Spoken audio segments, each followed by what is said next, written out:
நேற்று சிபிசிஐடி போலீசார் முன்பு ஆஜரான யுவராஜை ஒருநாள் நீதிமன்ற காவலில் வைக்க நீதிபதி உத்தரவிட்டார்.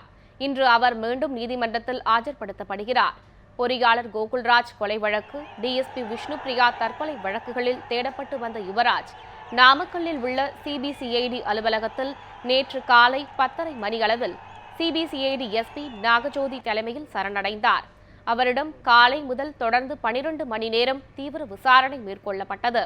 இதனையடுத்து இரவு 11 மணியளவில் நாமக்கல் மாவட்ட முதன்மை நீதிமன்ற நீதிபதி மலர்மதி முன்பு ஆஜர்படுத்தப்பட்டார்.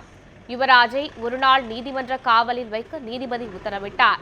இதனையடுத்து நாமக்கல்லில் உள்ள கிளை சிறையில் அடைக்கப்பட்ட யுவராஜ் இன்று நீதிமன்றத்தில் மீண்டும் ஆஜர்படுத்தப்படுகிறார்.